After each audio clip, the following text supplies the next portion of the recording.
Putain, j'ai aucune idée de comment commencer cette vidéo. Trinity, the kit, the three-piece kit. Okay, throughout my career over the years. Je sais pas ce qui est le mieux en vrai. Est-ce que t'arrives en mode, tu sais, oh j'ai pas du tout fait le setup, j'arrive juste, je me pose et puis je te fais la vidéo comme ça et puis après à la fin de la vidéo je repars, tu vois. Ou alors, t'arrives, t'es là et puis tu montres que tu fais un petit truc, un petit gag avec le thé, genre, oh ça vient de Chine ça. Je sais pas, je sais pas comment commencer la vidéo.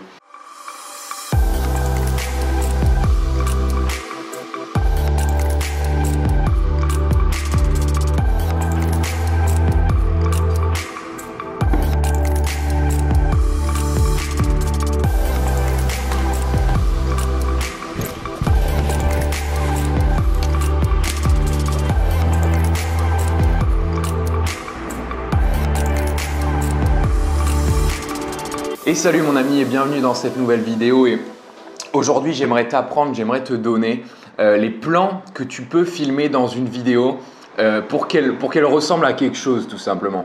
La semaine dernière je discutais avec un ami et on s'est mis d'accord, en fait je vais monter certaines de ses vidéos. Lui il fait du contenu régulièrement sur YouTube mais il disait j'aimerais un truc un petit peu nouveau, un truc qui montre un petit peu plus ma journée, quelque chose format vlog un petit peu plus comme ce que tu fais toi Egon, tu vois. Et je lui ai dit ok pas de souci, je vais t'envoyer, je vais te préparer une petite fiche et tout. Et c'est là que je me suis dit un truc, c'est que souvent en fait quand on n'est pas habitué au vlog ou à faire des vidéos et qu'on commence, qu'on se lance et qu'on a envie de le faire un petit peu par soi-même, on regarde toutes ces vidéos sur internet et on voit tu vois toutes ces scènes, les gens ils filment tout et puis ça crée une histoire et tout et puis on se dit ouais je vais faire la même chose. Mais le problème c'est qu'on sait pas quoi shooter et la plupart du temps ce qu'on fait, et c'est une erreur que moi aussi j'ai fait tu vois, c'est qu'on se retrouve sur le terrain en fait à shooter un petit peu tout et n'importe quoi, clac clac clac en espérant que ça ressemble à quelque chose et puis on arrive devant notre logiciel de montage et puis on se dit la vache, je peux rien utiliser de tout ça. Je voudrais juste remettre un petit peu la base, tu vois, parce que moi, c'est honnête, pour être tout à fait honnête avec toi, c'est quelque chose que j'ai appris il y a pas longtemps, parce que bah voilà, je me suis remis à faire des vlogs et je me sentais un petit peu rouillé, tu vois. J'avais l'impression j'ai l'impression que il manque des trucs dans mes vidéos, il manque des plans, tu vois. C'est très facile, tu sais, d'être dans la rue, de vouloir faire un vlog comme ça. Tu shootes un petit objet et puis hop, tu shootes le ciel et puis hop, tu te dis c'est bon, j'ai fini, j'ai pris 2-3 shots d'une scène. Mais c'est pas du tout ça en fait. Pour qu'une vidéo ait une histoire, si tu veux, pour qu'il y ait de la cohérence et pour qu'on s'attache à quelque chose, tu sais, c'est toute la différence entre une vidéo où il y a vraiment une histoire et une vidéo où la personne t'a juste montré des plans stylés. Mais au final, c'est une vidéo qui est chiante, tu vois. Tu sais, ça coûte absolument rien aujourd'hui, je le vois. Enfin, moi, j'ai commencé YouTube en suivant beaucoup de youtubeurs qui se mettaient à l'époque des vlogs. Tu sais, c'était 2015, aux alentours de 2015 quand ça s'est popularisé. Et je suis un peu triste parce qu'aujourd'hui, j'en vois de moins en moins qui font ça, tu vois. Il y en a de moins en moins, tout le monde fait un petit peu son truc dans son coin. Il y en a beaucoup qui font des audios et pour le peu qui font de la vidéo, ils sont juste là à se filmer comme ça face caméra et ils montrent rien de leur truc. Donc le message est sympa si tu veux, mais le problème c'est que derrière, tu vois, on a besoin de s'attacher, on a besoin de voir ce qu'elle fait la personne. Enfin, en tout cas, je trouve que c'est beaucoup plus pertinent, tu vois. Alors, le premier plan que tu peux utiliser et le plan qui est absolument nécessaire dans toutes les vidéos et dans toutes les scènes en fait, parce que tu vas voir que tous les plans que je vais te donner, c'est des plans que tu dois avoir au moins dans chaque scène. Et le premier plan, c'est ce qui s'appelle un plan large. Un plan large, c'est quoi? Ça peut paraître hyper ennuyeux comme plan et moi d'ailleurs, quand j'ai commencé à le mettre en place, je me disais mais c'est hyper chiant comme plan, genre qu'est-ce que ça apporte? En fait, c'est le plan où tu vas poser ta caméra et où tu vas montrer tout simplement où tu es, tu vois. Tu vas pas faire de zoom sur un truc, tu vas pas faire de mouvement, tu vas juste poser ta caméra sur un trépied, tu vois. Tu prends ton trépied comme ça, tu poses ta caméra dessus et tu montres où tu es, tu vois. Et la chose encore mieux à faire, c'est de la poser suffisamment loin pour que toi, tu puisses te mettre derrière et que tu montres tout simplement au spectateur où tu es. Un exemple tout bête, tu vois, mais dans la vidéo que je t'ai passée ou que je vais te passer, j'ai pris un plan large de moi qui sort de mon bâtiment, tu vois. Ça paraît complètement débile, mais au moins on sait où je suis. Voilà, il y a Egon, il y a son bâtiment et on le voit sortir de son bâtiment. Et ça sert vraiment à poser le cadre, si tu veux. Ça sert vraiment à celui qui regarde ta vidéo à se faire une idée de « Ok, voilà ce qui se passe, voilà où on est ». Le deuxième plan que je peux te conseiller de prendre et qui va vraiment aussi enrichir tes vidéos, c'est ce que j'appelle le plan rapproché d'action. Et du coup, ce qu'on va faire avec ce plan rapproché d'action, c'est qu'on va tout simplement filmer de près l'action qui s'y passe. Un exemple que je pourrais te donner dans la vidéo que je t'ai incorporé ici, c'est un moment j'ai rencontré un photographe au bout de la rue, tu vois. Et un des plans rapprochés d'action que j'ai fait de lui, c'est quand je le montre en train de bricoler sur sa caméra, tu vois. Tu fais une sorte de focus sur l'action qui s'y passe. Et ça permet en fait à l'audience d'engager vraiment dans l'action qui se passe, et ça lui permet de rentrer et de se mettre à la place, de se dire ah ouais, là il est en train de faire ça, tu vois. Par exemple, là un plan d'action rapproché que je pourrais faire, c'est, je sais pas moi, si je prends cette caméra et que je suis en train de la setup sur mon trépied, tu vois, bah, je fais un plan rapproché de mes mains qui sont en train de visser la vis sur la caméra, tu vois. Ça permet vraiment à l'ambiance, à l'audience, pardon, le mec sait plus parler, tiens. C'est vraiment bizarre parce que quand je suis en face d'une caméra, alors que quand je suis en podcast, j'ai aucun mal à trouver mes mots, mais en face d'une caméra, j'ai l'impression que j'ai besoin d'aller vite, tu vois. Bref, le plan rapproché d'action, ça va vraiment permettre d'engager l'audience dans ce que tu fais. Donc là, on a vu le plan large, on a vu le plan large rapproché d'action, et maintenant, on va voir le plan large rapproché visage. Et alors ça, autant te dire que c'est un plan que j'utilisais jamais avant, que j'ai vraiment découvert en faisant toutes mes recherches sur le filmmaking et comment faire des meilleures vidéos. Quand tu es tout seul, le plan rapproché visage, ça va tout simplement consister en fait à montrer, à filmer ton visage pendant que tu fais l'action. C'est-à-dire que le plan qu'on a fait tout à l'heure, et je vais te montrer des exemples, mais le plan qu'on a fait tout à l'heure, c'est le plan où tu montres l'action qui se passe, donc les mains et tout. Et maintenant, ce que tu vas faire, c'est que tu vas filmer ton visage pendant que tu fais l'action. Et ce que ça va permettre de faire, c'est que ça permet de faire un espèce d'effet miroir où tu vois comment la personne réagit par rapport à ce qu'elle fait, tu vois. Et encore une fois, ça va vraiment permettre au spectateur de s'identifier à la personne. C'est-à-dire que si tu montrais juste des trucs, des effets, si tu montrais juste un contexte et des actions, il manque un petit truc, tu vois. On a besoin de s'identifier, on a besoin de savoir comment la personne réagit en fait. Le quatrième plan, qui n'est pas forcément obligatoire, tu vois, parce que si tu as déjà ces trois-là, tu vas déjà pouvoir construire une histoire. Honnêtement, tu as ces trois plans-là, le plan large, le plan rapproché d'action et le plan visage.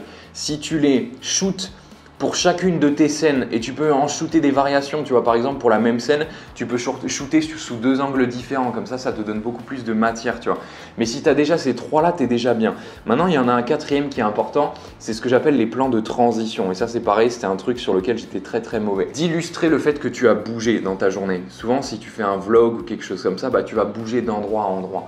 Et le problème, c'est que si tu fais seulement ces trois plans-là, à la suite, sans montrer qu'il y a une transition, sans montrer que tu as bougé, bah ça va faire bizarre parce qu'un coup, tu vas être dans ta chambre, donc hop, tu vas montrer la chambre, hop, tu vas montrer la personne qui tape sur son ordinateur, tu vas montrer sa tête, et le plan d'après, le mec va se retrouver dans le café, tu vois. Et tu comprendras pas, enfin ça passera si tu veux, mais ce sera pas fluide, tu vois, ça mettra un à-coup en mode le spectateur se dira ah ok bon bah on a bougé, tu vois. Et le plan de transition, c'est ce qui va te permettre de faire comprendre à la personne, à l'audience, au spectateur, à la personne qui regarde, que les choses ont changé, tu vois. Et comment tu fais ça? Tu peux utiliser des timelapses, ça c'est ce que j'aime bien, tu sais, c'est les vidéos en accéléré, ça c'est pour montrer typiquement que le temps a avancé. Tu peux montrer tout simplement des plans de toi en train de marcher, tu vois, des plans comme ça où tu te tiens face caméra, tu fais des petits cuts comme ça et puis tu montres en fait que tu as bougé finalement. Tu peux même prendre toute cette… Moi c'est un truc que je fais souvent, mais tu peux même prendre la trinité des trois premiers plans et la faire pendant que tu vas au café, pendant que tu bouges, tu vois. Donc tu fais un plan large de toi pendant que tu marches dans la rue, tu fais un plan rapproché d'action, par exemple tu filmes tes pieds de près en train de marcher. Et puis tu fais un plan rapproché de visage, par exemple tu fais un shot où tu tiens le trépied, tu vois, et puis on voit ton visage, mais comme ça on comprend que tu as bougé, tu vois. Donc voilà vieux, avec ces 4 plans, tu as de quoi construire n'importe quelle histoire et t'as plus à te prendre la tête, tu vois, quand t'es dans la rue à te demander « Oh tiens, qu'est-ce que je vais shooter et tout ?» Et puis tu sais, c'est souvent ça, t'es là, tu shootes, et puis t'as peur parce que t'as peur de te retrouver devant ton logiciel de montage et de te rendre compte qu'il n'y a rien qui est utilisable parce que plein de fois ça m'est arrivé d'avoir une journée géniale, de filmer plein de scènes et tout, mais au montage j'arrivais pas à faire un truc de cohérent parce que tout simplement je filmais des petits endroits par-ci, des petits endroits par-là, tu vois, des petites pièces à droite et à gauche, mais au final derrière t'en fais pas une histoire. Pour qu'il y ait une histoire, encore une fois, je te rappelle qu'il faut qu'il y ait ces 3 choses. Il faut qu'on sache où on est, il faut qu'on sache ce qu'il se passe et il faut qu'on sache comment la personne réagit par rapport à ce qui se passe. Tu vois. Alors juste avant de conclure cette vidéo, je voulais te donner 2 plans bonus que moi j'aime beaucoup. que tu peux intégrer un petit peu à ta sauce comme ça, tu sais, c'est un petit peu comme la cuisine finalement, tu testes des ingrédients et tout. Et moi, c'est des plans que j'aime bien. Le premier, c'est le plan POV. Alors, je sais pas comment ça se dit en français, mais c'est le First Person View. En fait, c'est un plan où tu vas filmer. Tu vas prendre ta caméra et tu vas littéralement la mettre devant ton visage comme ça, tu vois. Attends, je vais essayer de te montrer même. Je vais voir si je peux pas faire une vidéo. Du coup, je te disais, le plan POV, ça se rapproche limite du jeu vidéo en fait. Mais c'est tout simplement un plan où tu vas montrer en fait ce que tu fais, mais à la première personne. Et alors, la clé dans tout ça, par exemple, tu vois, là, j'ai ma tablette, tu vois. Et puis là, j'essaie de régler un petit truc sur la caméra, tu vois.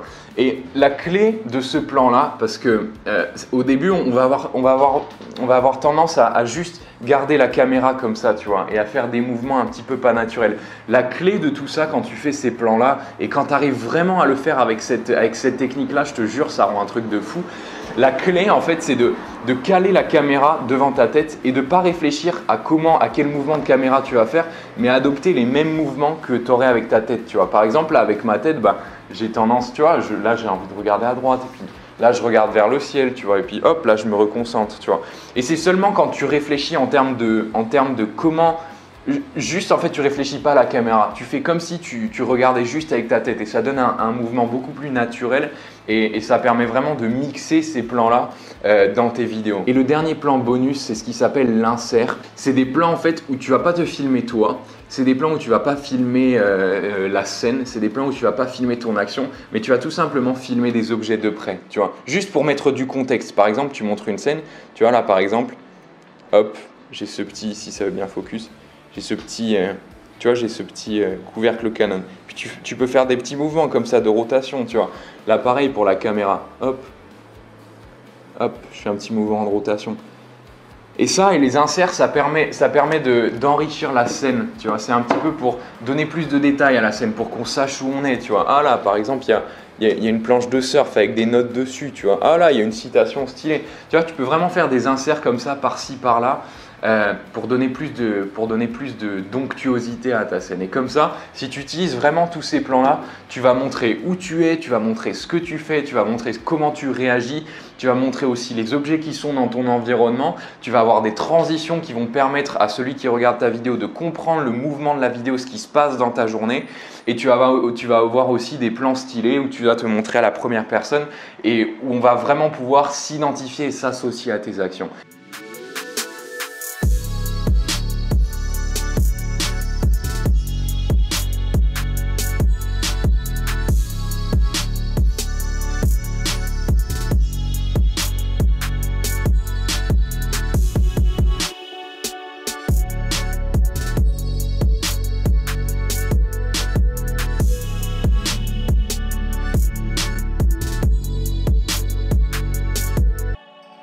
Voilà vieux, j'espère que ces vidéos que ces conseils t'ont plu en tout cas et t'ont aidé. Moi c'est ce que j'essaye de faire dans quasiment toutes mes vidéos, que j'essaie d'incorporer en tout cas. C'est pas évident au début, mais une fois que tu vois, tu peux vraiment te les marquer. Fais-toi une liste. Moi, j'ai une liste comme ça sur mon téléphone où j'ai tous les plans et à chaque fois que j'arrive sur une scène, à chaque fois que je suis dans un nouvel endroit, histoire de pas oublier, je reprends ma liste et je dis ah tiens, est-ce que j'ai shooté ça? Est-ce que j'ai shooté ça? Est-ce que j'ai shooté ça? Et ça te permet de plus te prendre la tête en fait. Tu sais à chaque fois littéralement ce que tu dois shooter, ça devient systématique, tu vois. Voilà mon ami, écoute, si cette vidéo t'a plu, n'hésite pas à mettre un commentaire et à liker la vidéo et à la partager si ça t'a aidé, tu vois. Moi c'est ce qui me permettrait de faire connaître plus la chaîne. Aussi si tu as un projet vidéo et que tu as besoin de quelqu'un pour bosser avec toi, enfin tu sais, moi je me suis lancé dans la vidéo, je te mets un lien, tu as toujours un lien dans la description pour me contacter tout simplement pour ton projet vidéo. Et puis voilà, mais moi c'était un plaisir de te faire cette vidéo là, c'était un petit peu différent d'habitude, mais j'en ferai de plus en plus des comme ça parce que je me suis orienté vraiment vidéo et du coup moi j'étudie à fond ce domaine en ce moment, donc je me disais que autant te repartager ce que j'apprends pour que tu puisses en profiter aussi. Voilà vieux, c'est tout pour moi. Encore une fois, n'hésite pas à t'abonner, à mettre des commentaires, à dire ce que tu en as pensé et tout. Et puis moi, je te propose qu'on se retrouve dans la prochaine vidéo pour un autre tuto ou je sais pas, si tu as un sujet que tu voudrais qu'on aborde ou quoi dans la vidéo, un truc qui te fait galérer, n'hésite pas, mets un commentaire, tu vois, et puis dis-moi et puis peut-être qu'on abordera ça. Voilà vieux, c'est tout pour moi. Je te dis à la prochaine. Prends soin de toi, grandis chaque jour. Shoot ces vidéos là, shoot ces plans là, tu vas voir, ça va faire toute la différence. Ciao.